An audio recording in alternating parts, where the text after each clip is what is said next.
Halo teman-teman, kami mahasiswi dari kelompok 1 Program Studi Pendidikan Biologi Universitas Pasundan. Dalam video kali ini, kelompok kami akan membahas materi tentang ekologi sebagai dasar ilmu pengetahuan lingkungan. Sebelum memasuki video pembahasan, yuk kita kenalan terlebih dahulu. Dosen pengampu pada mata kuliah pendidikan lingkungan yaitu Bapak Dr. Handes Haji Ahmad Mulyadi MPD dan Ibu Mimi Halima MPD. Selanjutnya adalah perkenalan dari anggota kelompok kami. Perkenalkan, saya Angel Septianingsi dengan NPM 215040003 sebagai pihak editor, audio, dan penata musik dalam pembuatan video ini.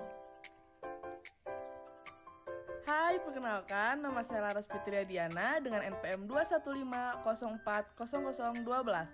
Saya di sini sebagai pihak penyedia dan penelaah materi. Hai, perkenalkan nama saya Dea Ristia dengan NPM 215040016 sebagai pihak penyusun dan revisi materi.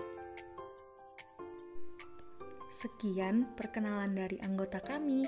Selanjutnya, kita akan memasuki tahap pembahasan materi. Teman-teman, pernahkah kalian memelihara ikan dalam akuarium atau hewan peliharaan lainnya? Jika pernah, maka kalian pasti pernah mengalami betapa repotnya usaha yang dilakukan agar hewan tersebut tetap hidup dan selalu sehat. Mulai dari memberi mereka makanan bergizi secara teratur, membersihkan akuarium atau kandang, dan lain sebagainya. Lalu, apakah kalian pernah memikirkan bagaimana sejumlah kegiatan tersebut dilakukan di danau atau di hutan? Siapa yang bertugas melakukan pemeliharaan sejumlah makhluk hidup di lingkungan tersebut? Nah, video pembahasan kali ini berkaitan dengan berbagai pernyataan dan pertanyaan yang di atas, yaitu berkaitan dengan ekologi dan bagaimana ekologi menjadi sebuah dasar ilmu pengetahuan lingkungan. Sebelum memasuki pembahasan lebih lanjut, sebelumnya, apakah kalian tahu apa itu ekologi? Ekologi merupakan cabang ilmu pengetahuan yang mempelajari tentang hubungan makhluk hidup dan lingkungannya. Kata ekologi itu sendiri juga berasal dari bahasa Yunani, yaitu oikos yang artinya rumah dan logos yang artinya ilmu. Jadi, ekologi diartikan sebagai suatu keseluruhan pengetahuan yang berkaitan dengan hubungan-hubungan total antara organisme dengan lingkungannya yang bersifat anorganik maupun organik. Kajian ekologi terdiri dari 3 macam. Nah, apakah kalian tahu apa saja kajian ekologi itu? Yang pertama ialah ekosfera atau biosfera. Yang kedua adalah matahari. Dan yang ketiga yaitu biosistem. Baiklah, kita akan membahas kajian ekologi yang pertama, yaitu ekosfera atau biosfera. Ekosfera itu merupakan sistem alam yang sangat efektif dan mempunyai daya dukung tinggi untuk menjamin sistem kehidupan terselenggara secara langsung. Bagian-bagian ekosfera itu sendiri terdiri dari atmosfera, hidrosfera, litosfera. Selanjutnya, kita akan membahas bagian-bagian dari ekosfera dimulai dari bagian yang pertama yaitu atmosfera. Atmosfera merupakan lapisan udara yang terdiri dari berbagai campuran gas yang menyelimuti suatu planet baik planet Merkurius, Venus, Bumi, Mars, Jupiter, Saturnus, Uranus maupun Neptunus. Tetapi atmosfera hanya ada di sekeliling bumi, mulai dari permukaan tanah hingga jauh di angkasa sana.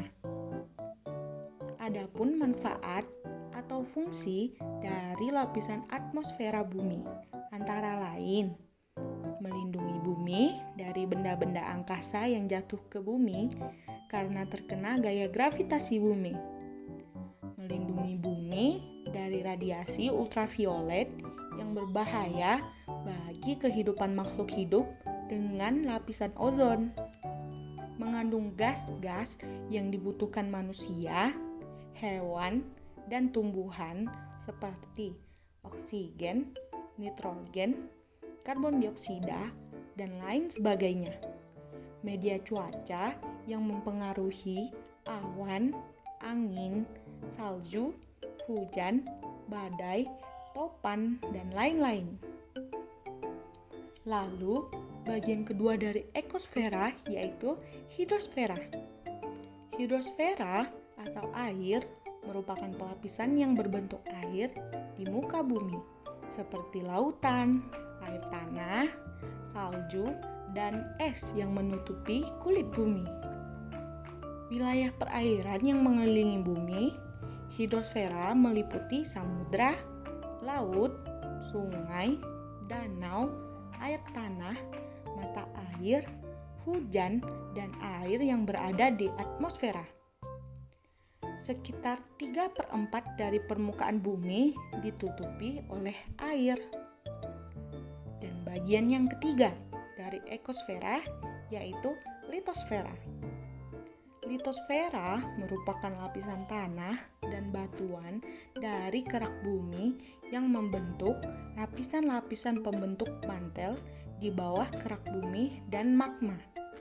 Lalu, adapun fungsi dari ekosfera antara lain yaitu memperlunak iklim, meresiklis bahan kimia yang diperlukan makhluk hidup, menimbun limbah, mengelola plasma nutfah yang luar biasa jumlahnya. Selanjutnya, kita akan membahas kajian ekologi yang kedua, yaitu mengenai matahari. Matahari merupakan sumber panas bumi dan menyediakan energi untuk fotosintesis tumbuhan hijau. Energi matahari juga merupakan tenaga penggerak dalam siklus air, permunian air, dan penggerak garam-garam di air laut untuk menghasilkan air tawar yang sangat dibutuhkan oleh kehidupan.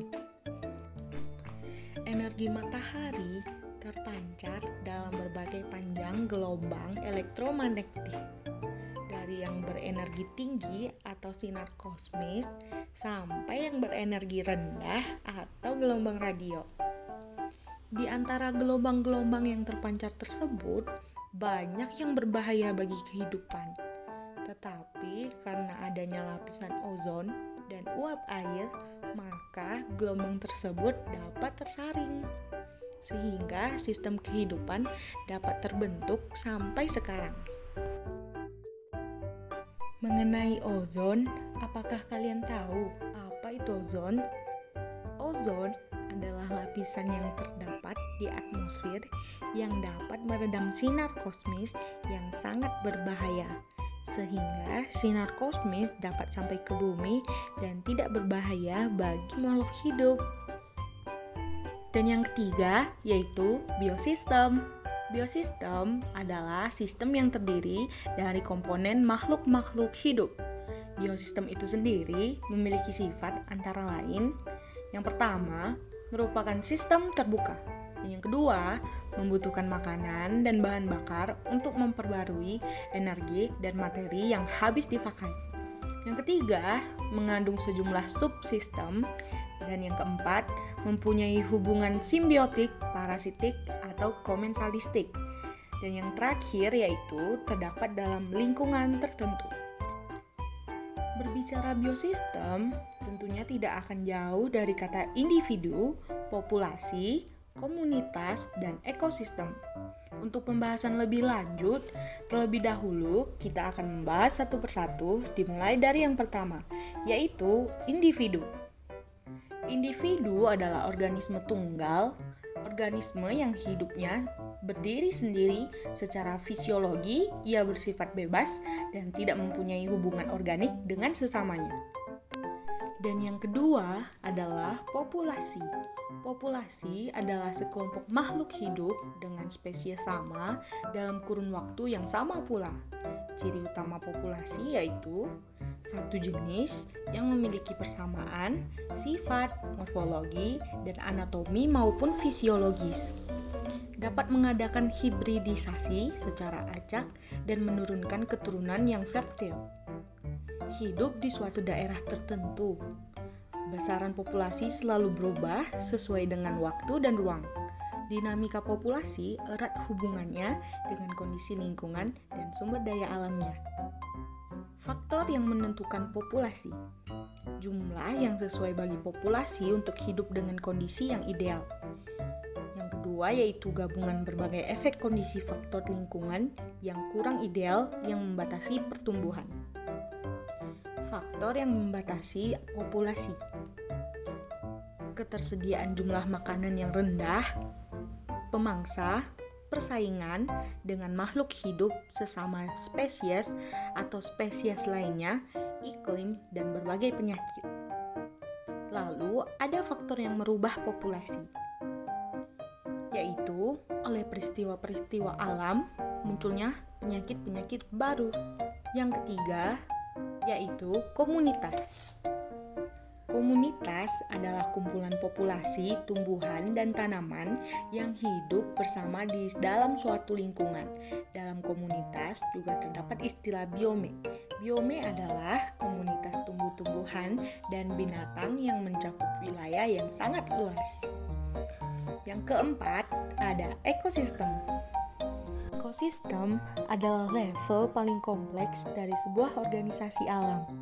Ekosistem terbentuk dari sebuah komunitas dan lingkungan abiotiknya, seperti iklim, tanah, air, udara, nutrien, dan energi. Baiklah, kita sudah membahas ketiga kajian dalam ekologi. Selanjutnya, kita akan membahas mengenai tingkatan berlapis ekologi. Jadi, dalam tingkatan berlapis ekologi dimulai dari ekologi organisme, ekologi populasi, ekologi komunitas, dan ekologi ekosistem. Seperti gambar berikut ini. Lalu kita akan membahas tentang suksesi ekologi. Suksesi ekologi adalah pergantian beberapa spesies oleh spesies lainnya dalam kurun waktu tertentu. Berikut ini merupakan bagan yang menggambarkan urutan terjadinya suksesi di darat. Dalam suksesi ekologi terdapat dua macam, yaitu 1. Ekosistem suksesi primer dan yang kedua, ekosistem suksesi sekunder. Ekosistem suksesi primer adalah komposisi komunitas ekosistem yang terbentuk sama dengan komposisi ekosistem sebelum terkena muatan lahar gunung meletus. Contoh ekosistem suksesi primer adalah kondisi yang terjadi di Pulau Krakatau, di mana anak Gunung Krakatau tampak sudah mencapai komunitas klimaks dengan berbagai tipe ekosistem dengan usia yang berbeda ditemukan dari pantai hingga ke puncak gunung. Ekosistem suksesi sekunder adalah ekosistem yang berkembang karena sebelumnya mengalami kerusakan, tetapi komunitas yang terbentuk sama sekali berbeda dengan komposisi ekosistem semula. Contohnya yaitu lahan yang ditinggalkan dalam keadaan rusak total akibat ulah manusia yang semulanya membutuhkan menjadi tidak membutuhkan. Pembahasan selanjutnya yaitu mengenai peran dari ekologi. Peran ekologi atau Niche adalah peran suatu spesies di dalam komunitasnya. Peran-peran itu terdiri dari memberikan cara berinteraksi antara spesies dan lingkungannya, termasuk di dalamnya faktor-faktor tertentu seperti apa yang dimakan atau apa yang digunakan untuk energi, lalu predator yang memangsa, jumlah panas, cahaya atau kelembapan udara yang dibutuhkan, dan kondisi di mana dapat direproduksi. Pembahasan terakhir yaitu mengenai pembagian ekologi berdasarkan bidang kajiannya. Yang pertama ada autekologi, yang kedua ada sinekologi, dan yang ketiga merupakan pembagian ekologi menurut habitat, dan yang keempat adalah pembagian ekologi menurut taksonomi. Yang pertama yaitu autekologi. Autekologi merupakan ekologi yang mempelajari suatu jenis atau spesies organismenya yang berinteraksi dengan lingkungannya, di mana pokok pembahasan meliputi adaptasi organisme terhadap lingkungan, siklus hidup organisme, organisme parasitis dan non-parasitis. Yang kedua yaitu sinekologi. Sinekologi adalah ekologi yang mempelajari berbagai kelompok organisme sebagai suatu kesatuan yang saling berinteraksi dalam suatu daerah tertentu. Pembagian ekologi menurut habitatnya terdiri dari 1. Ekologi bahari atau ekologi kelautan.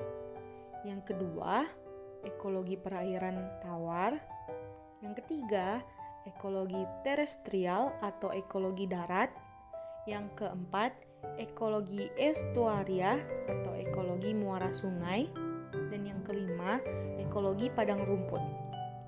Lalu ada pula pembagian ekologi menurut taksonomi, yaitu yang pertama, ekologi tumbuhan, yang kedua ekologi hewan, yang ketiga ekologi serangga, keempat ekologi burung, dan kelima ekologi mikroba atau ekologi jasad renik. Teman-teman, pokok pembahasan kita telah usai sampai di sini. Kami dari kelompok 1 memohon maaf apabila ada kesalahan dalam tutur kata dan penulisan pada video ini. Semoga materi dan video pembahasan ini dapat menambah wawasan teman-teman sekalian. Akhir kata kami ucapkan sampai jumpa dan terima kasih.